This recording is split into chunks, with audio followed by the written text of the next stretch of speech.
So as you can see, we're still signing in, and we are going to go with no clickers again today.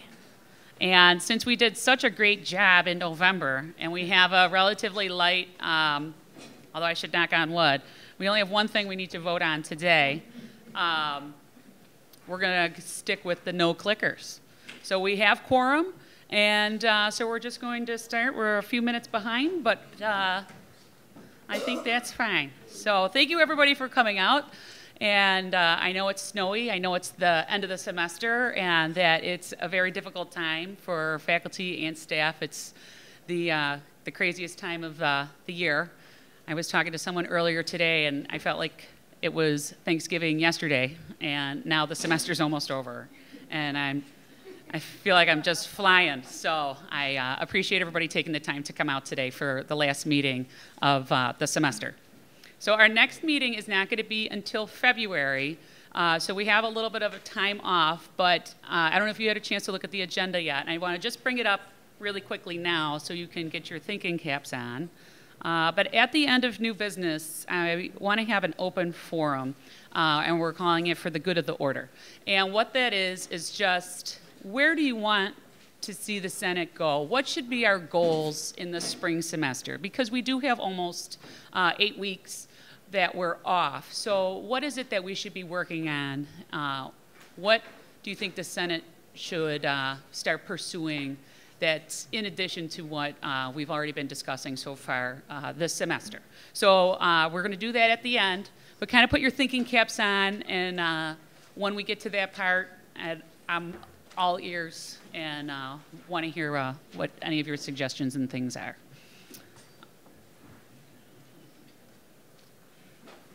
Okay. So with that, I am going to, our president has joined us. So Dan, would you like to come on up?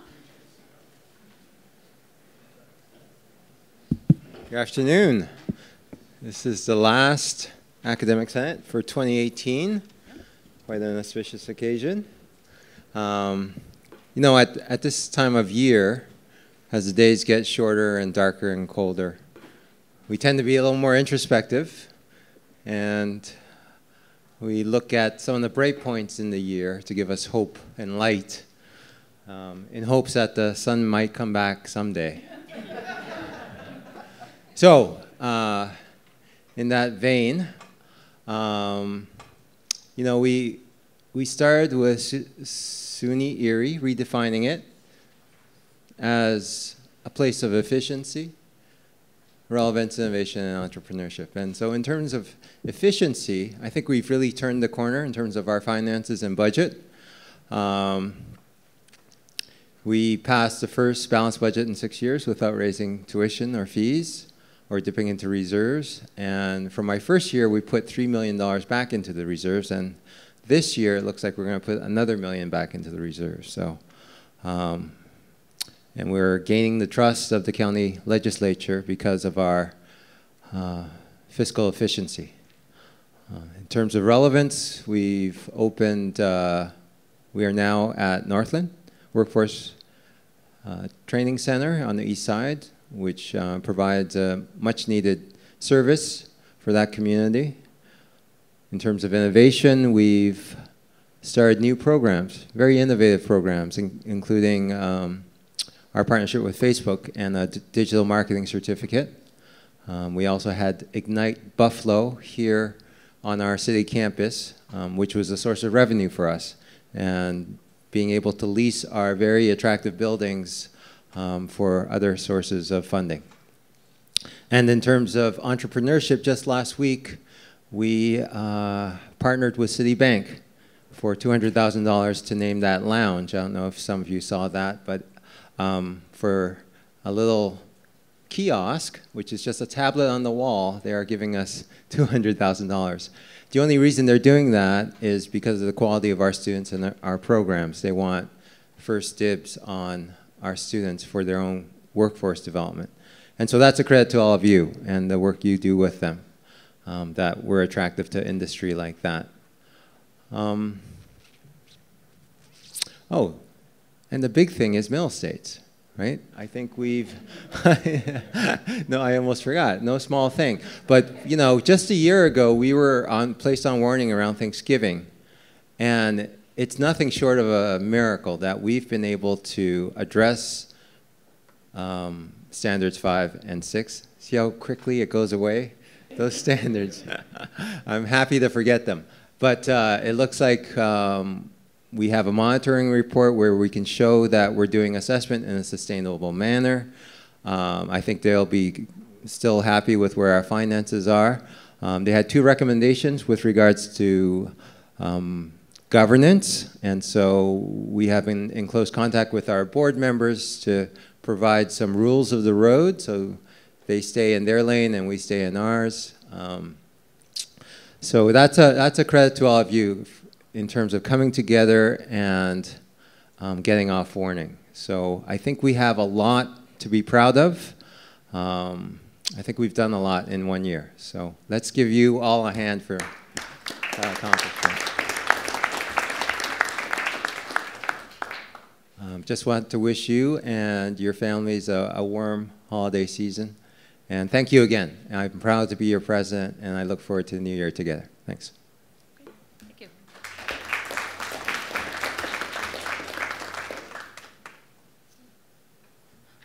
Okay, so I know I saw Debbie Doucette walk. There she is. And Debbie is going to give us just a few extra points on the Middle States update. Thank you, Deb. Great, thank you, everyone. So just following up with what Dr. Hikoy said, that we do have a monitoring report that the Middle States team is already talking about and have an action plan for addressing the monitoring report. Our plan is to have the first draft of it written by the end of spring. So that way we can, as we did with the original report that was due just September 1, we're going to shop it out and get everybody's comments and everything, so that way by October 1st, that's when it's actually due to Middle States, we will have another excellent document to prove how far we've come on that. Also, I just wanted to say that all of the various documents that we've received from Middle States are on the Middle States SharePoint site in the announcement section. So it includes the visit report as well as our follow-up report to them, and then of course the great news that we got. Lastly, one more thing.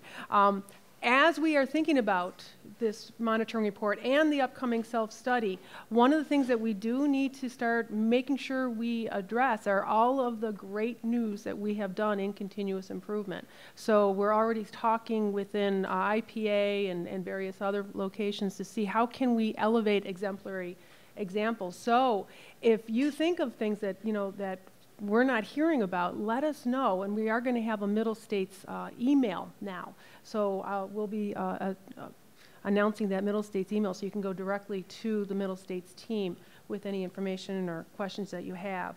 And also now the Middle States team is writing an institutional effectiveness handbook. So our intention is to have this to be meaningful and sustainable. So our expectation is to have something on a draft perspective done by probably the end of January, and then the thought is then we'll take that handbook up to College Senate, the assessment committee, have them work on that, and so that way we'll have a good usable document for everyone to use for institutional effectiveness by as soon as we can, really. Thank you. Okay. Thank you, Deb.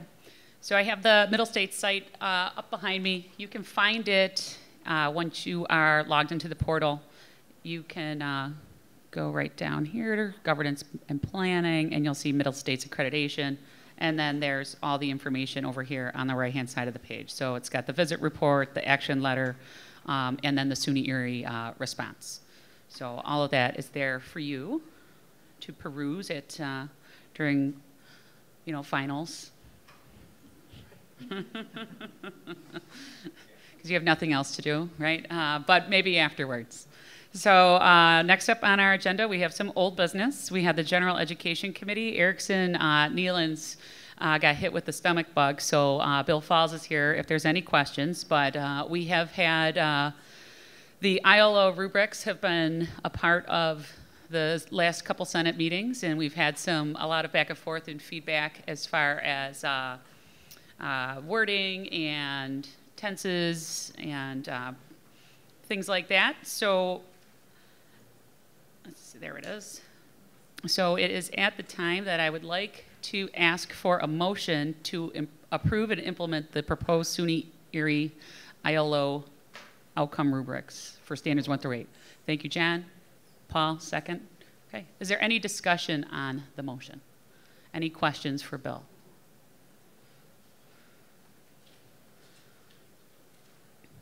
Okay, so with that being said, all in favor? Abstain? Not in favor? Okay. And the motion carries.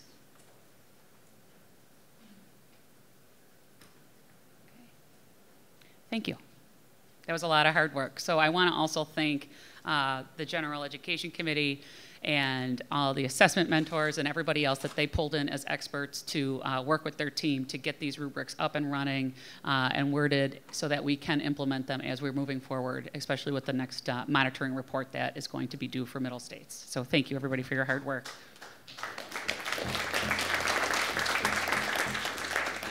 I know, and I'm sorry Erickson wasn't here. I would like to, talk to him about his grammar and congratulate him to his face, but I'll make sure that we send him an email. So thank you, Erickson, if you're watching. Okay, we also have 3 new members here today. Michael Reel was not able to come, so I will do the governance committee update. But at the last College Senate meeting, we approved 3 at-large appointments. And at the last College Senate Executive Committee meeting, we appointed 3 new members. So our 3 new members are Jackie Bossman, Thomas Webb, and Jason Perry. So they are here with us today. So thank you very much for taking the call of action for shared governance, and congratulations on your at-large appointments. So thank you.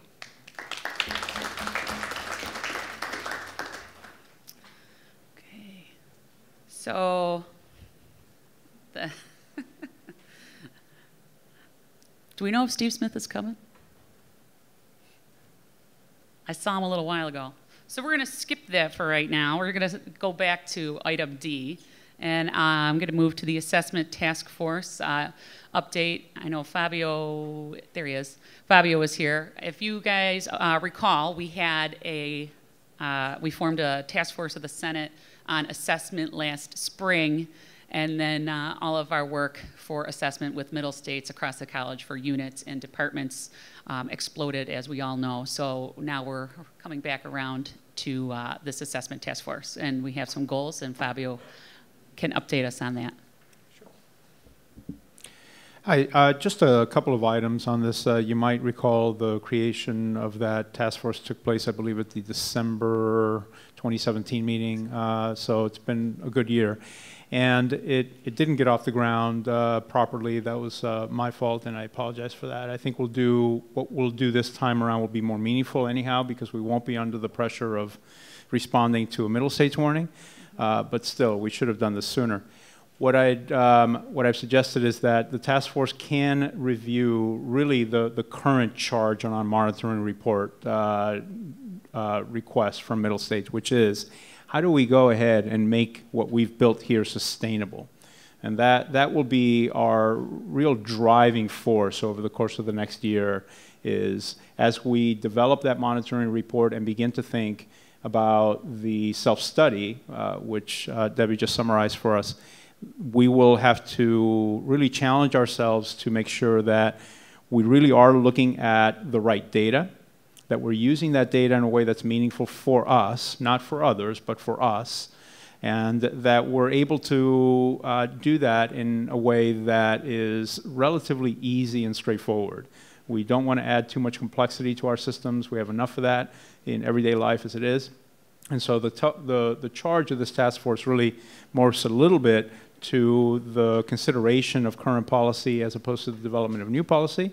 But as part of that, we'll really look to the sustainability element in order to ensure that we are moving forward with the system that will be really meaningful to us at the unit level and at the college level.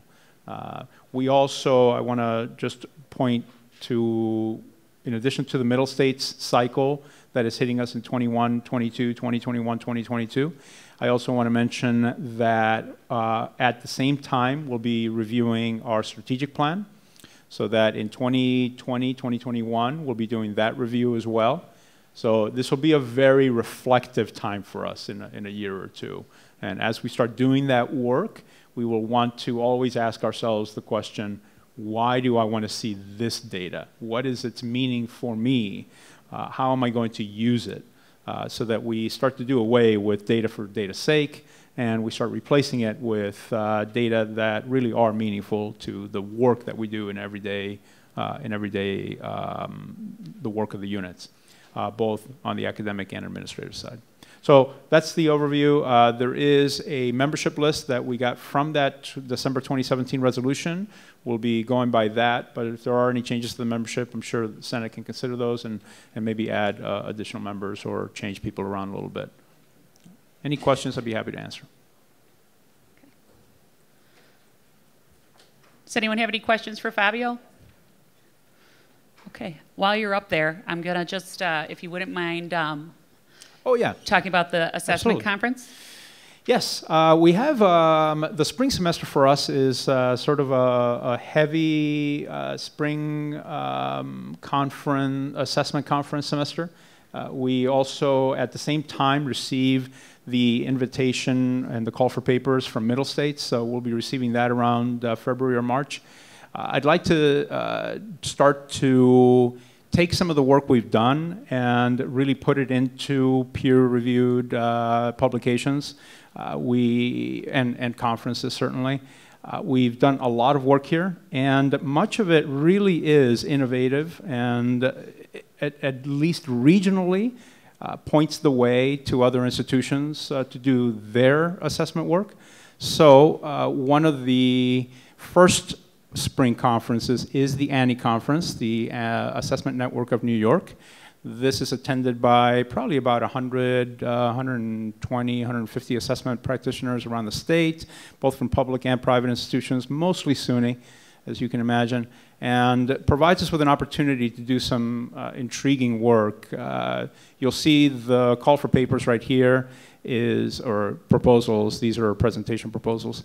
It focuses on social justice, which is a bit of a hot issue in the data and assessment world right now. And so we're starting to track that and starting to think in terms of how we can best use data, specifically around processes like the racial equity impact analysis to improve social justice. And those of you who are interested in that topic are certainly invited to start to think about papers or presentations that you might want to write. If there are data needs that you need in order to conduct research at the college, we're happy to assist with that, either to help support your own publication or to collaborate with you on a publication or on a presentation. We want to start to move more into the value-added world. You know, we've been in a compliance mindset now for a couple of years, which was necessary, obviously, but really not sufficient for creating the kind of institution we want to create. So now we want to take that next step in the maturing of an institution, start to do the kind of work that really top-notch institutions do, which is publish. They publish. And we're at the point where we can do that. We just need to, I think, sit back, reflect a little bit on what has just happened, and then start to put some stuff to paper and get it out into the journals and into the conferences. So the spring will be important for us, but we'll probably be doing this work for the rest of the year. We do anticipate submitting at least one submission to Middle States for next December's conference, so watch for that as well. Okay, thank you. So if anybody has ideas as well for proposals for this conference or would like to participate in any way, please let myself or Fabio know, and we can get a team together to possibly present there. So thank you.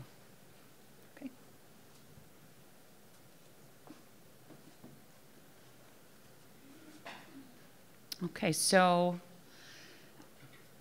Steve Smith is not here. I can talk a little bit about the task force on college placement testing. There was an initial meeting, and The chairs have been named, or co-chairs, I should say, and the co-chairs are Steve Smith and math faculty Dave Uzinski, and they anticipate a meeting happening in the spring semester towards the beginning.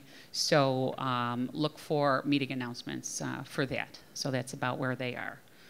And then the task force on scheduling. Jason? Yeah, Steve did say he wasn't going to be able to be here today, so. I think the next step is we just need to reach out to the people who we have identified that should be a part of that task force. It would be nice to try to get one meeting in this semester. I don't know if that's going to be possible because of everybody's schedules. But at the very least, the very beginning of the spring semester, we should be doing something. Great. Thank you. Okay, and I'm going to tack something on to old business really quickly. As you may remember from earlier in the semester, Dr. Hakoy sent an email out to all faculty and staff involving a fellowship to study for the Senegal. And one of our professors in social science, Mary Altair, was chosen by the Council of American Overseas Research Centers to participate this January 2019. It's an amazing and awesome opportunity, and I'm so proud of her, and just that the opportunity to participate in this came to our SUNY Erie faculty, and that one of our own is able to participate in this. So, Jason? I just wanted to add that she was one of 16 selected nationwide to participate in this. Wow. So this is quite an accomplishment for her.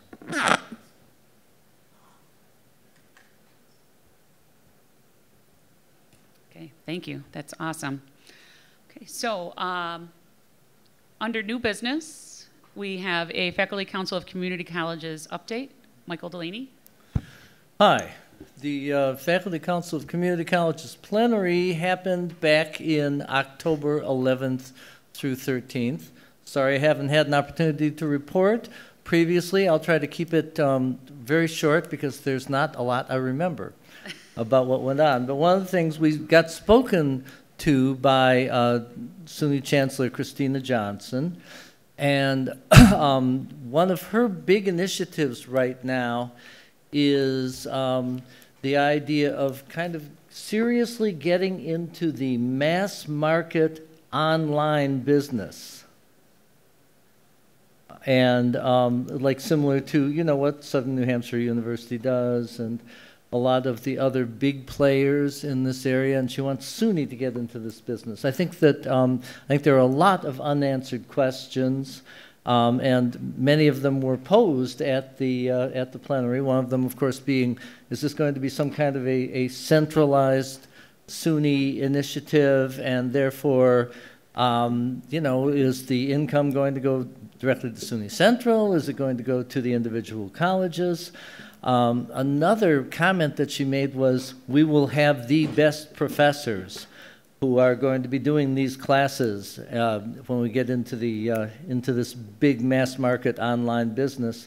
And you know, I think a lot of the community college people are fairly confident that the state ops faculty would probably consider themselves the best professors in preference to us, even though the community colleges are very much more in the online business than the state ops are. So, you know, one of our delegates asked the question of the chancellor, you know, I get the feeling there are going to be winners and losers in this situation, and I also get the feeling that it's possible that the community colleges will be the losers. She couldn't really address that. I think there are lots of issues. Of course, the fact that SUNY really is not as much of a unified system as many other state systems are. It's not as centralized. Even, well, clearly all the community colleges are basically self-governing by their local boards.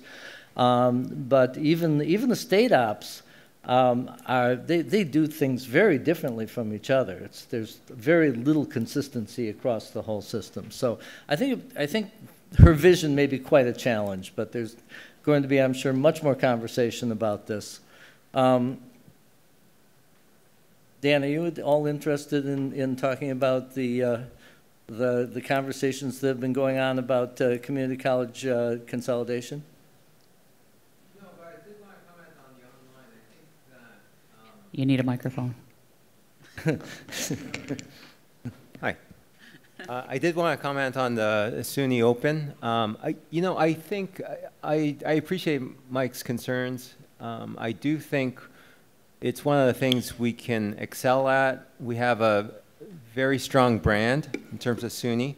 I spent some time with some people at Bryan and Stratton, and they're the only college in Western New York that grew last year, and it was because of their online offerings. So they have students in Minnesota and Florida, all over. We provide those very same courses for a fraction of the price, right? So I think SUNY can be a powerhouse here. We can attract international students as well. And I believe that some of the finest teachers are at community colleges. And teaching online is very different than teaching, face-to-face. And so I think that is not the preserve or reserve of people at the state ops, faculty at the state ops. So I think they just want the best, and I think that we have some of the best faculty right here, as do other community colleges. So. Yeah. I'm certainly not opposed per se to this initiative. I just think there are going to be a lot of challenges in terms of pulling it off, because SUNY is very different from other state systems. And some of the state systems are in this business in a major way. And I don't disagree with her that SUNY needs to get into the business. On the other point, I don't know how much is just talk, but there's been some meetings apparently from in the governor's office with some community college presidents and some other people. There's been some concern that the community colleges are asking for additional money each year, and yet we have diminishing enrollment across the board. So there, of the 64 SUNY institutions, 30 are community colleges, and so the part of the difficulty in consolidation is that each of the community colleges is locally run, right? You all know that. So the fiduciary body is the local board. So for any two community colleges, like for us in Niagara, to consolidate, or with Jamestown or some other college, it would require three independent boards to agree to it.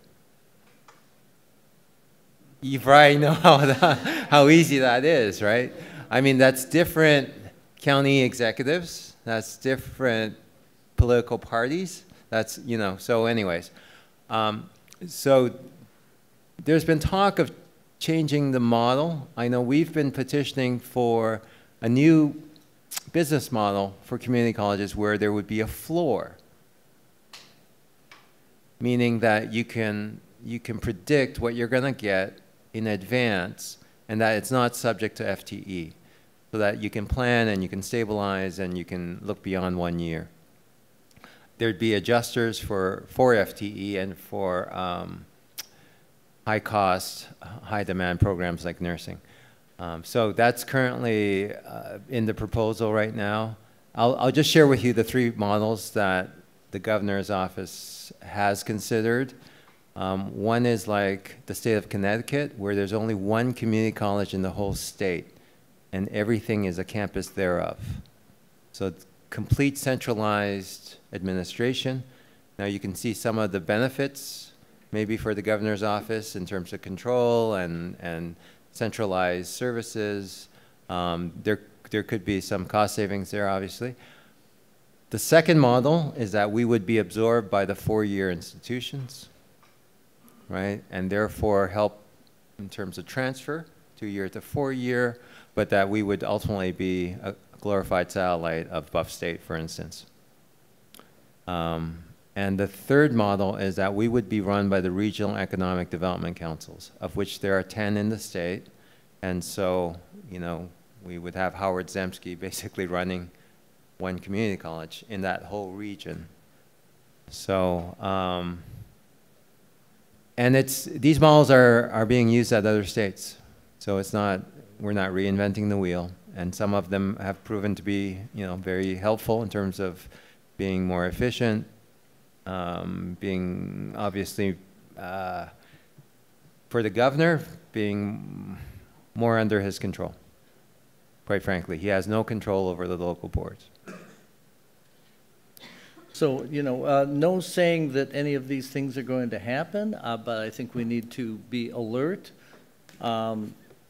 Nothing may happen when he releases his budget, or he may propose a major reorganization of SUNY community colleges. We just don't know. Just want people to be not too shocked if it happens. There were a number of conversations among presidents, college presidents, and campus governance leaders at this particular plenary. Our own Dan Hakoy was there, and we did have somebody representing the CGLs, but our CGLs, but she had to go. And I do want to mention just a couple of things that are coming up. One of them is that we are back looking for faculty who would be interested in serving on discipline-specific groups to review the SUNY transfer paths. You may be aware that the SUNY transfer paths are courses that are expected of, for example, community college students to have in order to transfer seamlessly to a four-year SUNY school in a specific major. So, for example, there are specific courses that psychology majors are expected to have if they want to have all of their credits accepted and if they want to transfer in so that they can complete their bachelor's degree within 2 years, okay? These are under review. I will be sending out an email to all the chairs and deans probably tomorrow as soon as I find out who in the provost's office is going to be collecting the names of faculty members who may be participating. But I just want you to be aware of this. If you have any faculty members who you think would be very good to place on one of these transfer path course review groups, you can tell me, I suppose, and I will convey that information over to the provost's office. The other thing is that there will be a Faculty Council of Community Colleges, what we call a road show. It's just a one-day conference, regional conference. It will be focusing on current SUNY issues, some of the things that we've just been talking about. It will happen, it will be with Nina Tamrowski, who's the president of the Faculty Council of Community Colleges, and it will take place at Niagara County Community College, the culinary campus, which is lovely. Not, of course, as lovely as our new STEM building, but nevertheless lovely. And good opportunity to go and learn a lot more about what's going on with current SUNY and national education issues. We should have I asked the chair of the committee to please send us a more specific agenda, so I should be able to send out a much more specific agenda soon. Good thing to sign up for, get rid of those midwinter blues and come and talk with your colleagues on Monday, January 7th between 8:30 and 1 p.m. And I guess that's all I got. Okay. Oh, we met with the new SUNY provost, Todd Lorson, who is, by the way, also an engineer, as is the chancellor. So we have a great concentration of engineers at the top of SUNY. Great. So if you'll recall, regarding the Faculty Council of Community Colleges roadshow that's going to be in January, I did send out an email about a week ago with a link to sign up for this. But if you are interested in going, please let me know. I'm going to go. A couple other people are going to go. Maybe we can get a carpool scenario going on so that we don't have like 10,000 cars up there. I'm hoping for 10 people, though. That'd be great, but 10,000 would be better. But, so let me know if you're going, and we'll try to hook up so that we don't have a bunch of cars and we can all drive together. So there's that. And we will send out the link again as well. All right. Okay, and then John? Just a question with Dr. Hakoy or Michael. If we move to any one of those three models, Would that have to go through the New York State Legislature for approval through the political process? Yes. I would imagine so. We'd have to change the law, because the law currently defines the governance of the community colleges as local boards. So it would require a change in the law, yeah. This governor does like to legislate through the budgeting process, however, so who knows what he's going to try to do. So if it ever happens, we would have some lead time to promote what we want. I imagine there are going to be, if it does ever happen, I imagine there will be lots of legal challenges, Okay. which will be time-consuming. Patty? Several years ago, I think probably 3 or 4, there was a Regional Economic Committee meeting for 3 years that I'm the representative from this body at that. We have not met since then. This was on the table then as well. It's not a new idea, John, and at that point, every community college president in the room who had very little agreement on any other topic agreed that this was not a good idea. And it wasn't just turf. It was how to best serve community college students. We probably will not best serve our local community college students using a 4-year or a higher level SUNY model. Our students do not relocate to go to college. Their lives are here. So that was a real critical issue. Trying to do consolidation is going to be a very slow process. It's not that we're opposed to it, it's that we want what is best for our community and our students. And having, for example, a nursing program that only lives at one of the 4 colleges won't work. And yes, you could do part of it online, but I'd just as soon have my nursing students trained in some other modalities than distance learning.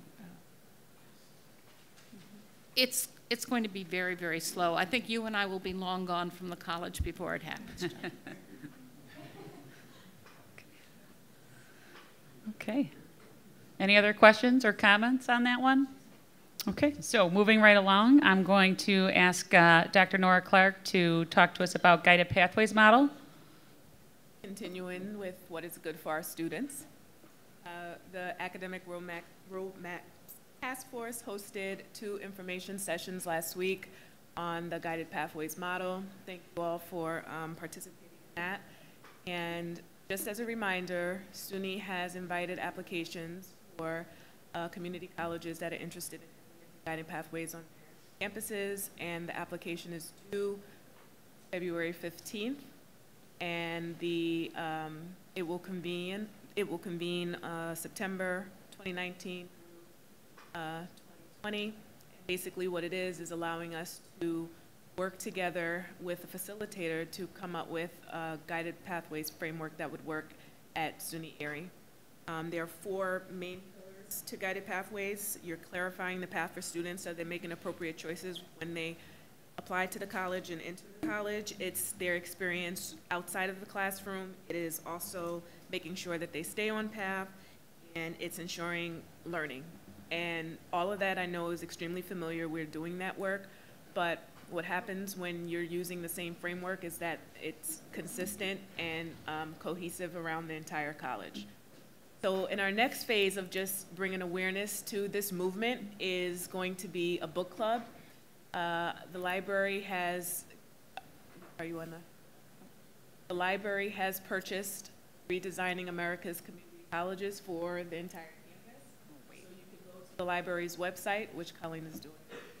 You go to the library's website and you go to new, scroll down to new, go back. There we go. Yeah, now go down. New editions. Oh. There you go. Click on that, and it doesn't work. No, I just, yeah, the PDF right there is the full text. You can print it if you, well, Mina probably doesn't want it. Just read it from your, read it on your computer. Yeah. Send it to your Kindle. Send it to your Kindle, yeah. And we'll be sending out, the task force will be sending out an email and asking you to RSVP if you're interested in participating in a book discussion in January over a nice lunch. So that'll be going out soon. That's coming. Great. Thank you, Nora. So to follow up what Nora said, that there is an application due on February 15th. We meet on February 12th. We will be voting to see if that we are going to put this application in. The application requires a letter signed by your campus governance leader, and if we vote to pursue this model, I will be signing that letter, and we'll get our application in to be a part of this movement. So if you are interested in this movement, want to know more about it, the book is there. Last month, we posted a video and some other documents about it, but I will send that out again as well with my monthly email that I get. So I'll have links and that information, and of course how to get to this PDF as well. So we're really looking for an informed decision, and so please think about it. It's a free PDF that the library has gotten for us. If you have trouble, we do have 2 librarians that are senators. We got Carrie Owens, who's here in the back, and Ryan Grimmer, our systems librarian. So if you have trouble with that at all, they can help you with that. And there's a live chat also that Carrie's helped me with several times if you need help. And they're very quick. So that is there for you as well. Any questions or comments on the Guided Pathways model? Okay, so we're going to continue our search for knowledge on that. And then the last thing I have on new business, I kind of already spoiled it for you with my surprise, but an open forum, so for the good of the order. And so I'm hoping that, I know I did spring it on you at the beginning of the meeting, but I know sometimes a lot of us have a long drive to get here. And again, I appreciate everybody coming out here so late in the semester and making that drive and that effort to move forward with shared governance at our college. But are there any ideas about where you think the Senate should be moving in the spring semester? Like, I'm going to get my pen. I'm ready. Or is everybody going, it's 3:17, woohoo.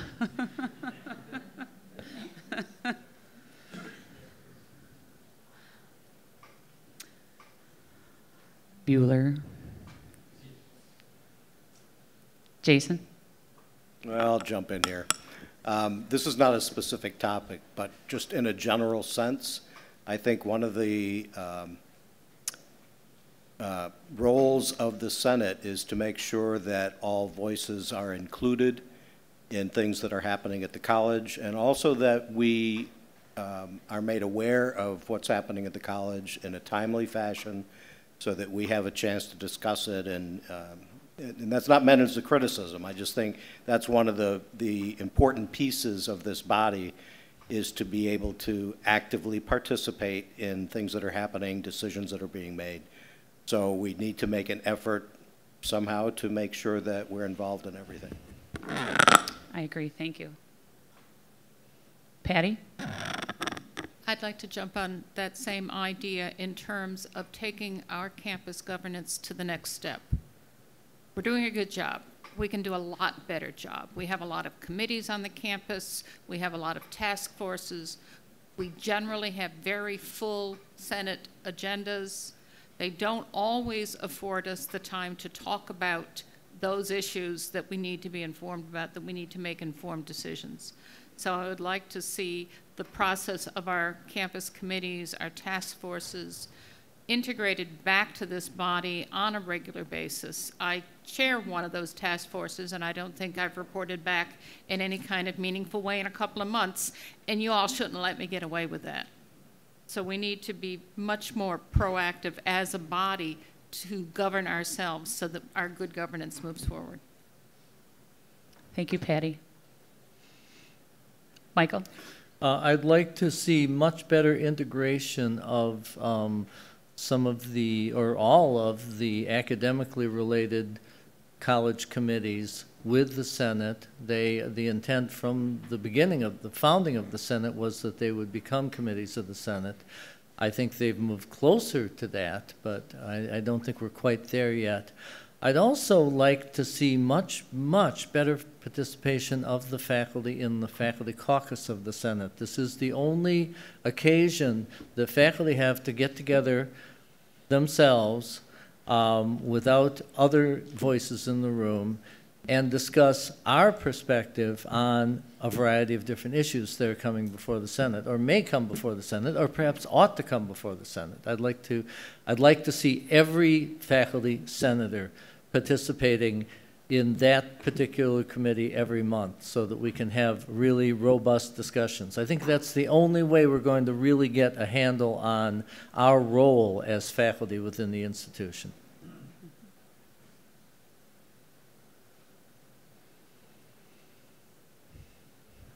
Yes, Tracy. This may be or may sound a little broad, but I was thinking from an inclusion perspective, if we could maybe begin thinking about global trends for the future that would redefine the work, the workers, and our workplace in just as a whole. So. Oh, that's great. Thank you. Sure. John Dana? To keep us more informed in terms in the future, could there possibly be something when New York State Legislature has something to do with community colleges, we would see that, like proposals or things that were passed? We don't really see that too often. I don't know who would monitor that, who wouldn't even know when it happens. Yeah, I don't know. It's definitely worth looking into for sure.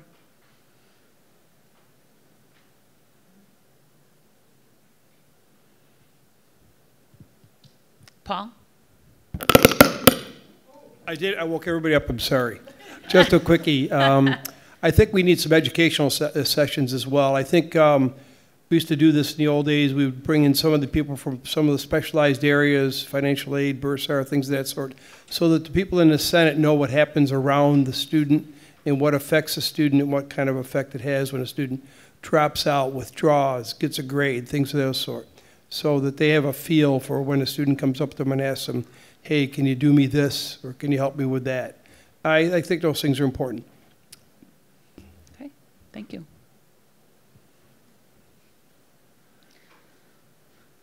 Okay, well, that's a pretty good list. I filled up the whole back of my paper.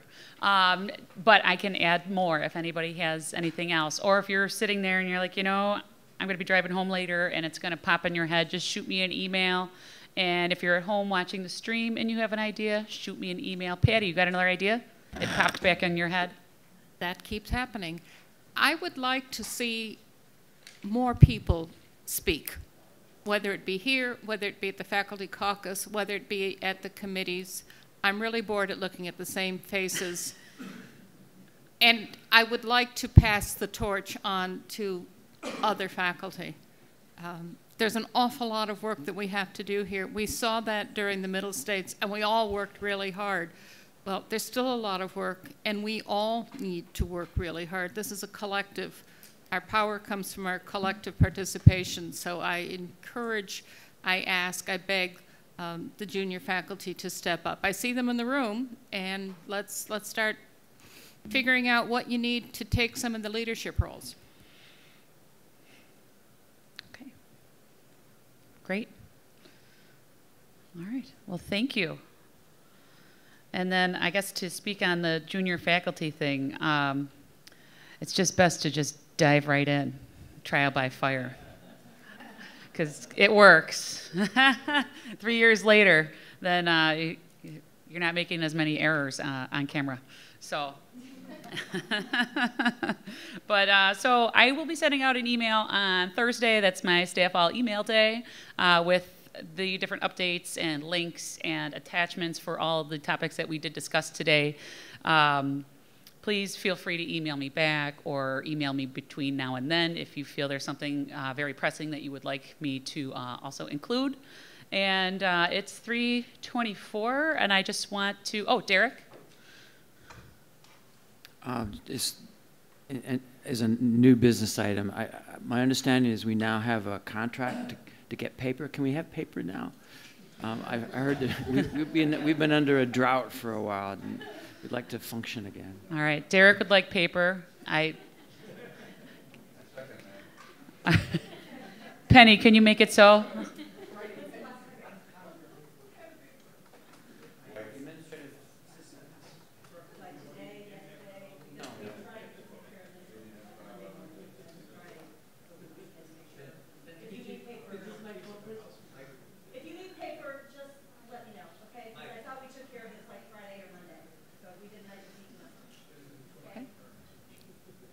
All right, so there it is. Penny said it was taken care of. You may have paper. She has made it so. And if you're not getting your paper, please contact Penny Howard. All right, so with that, it's 3:26 now, and I hope everybody has a wonderful, restful time off after we, of course, get through the 21st of December. And we all know that that's really not when it ends because we all have to do grading. But have a wonderful break. Have a wonderful holiday, everybody, and we'll see you at Convocation in January.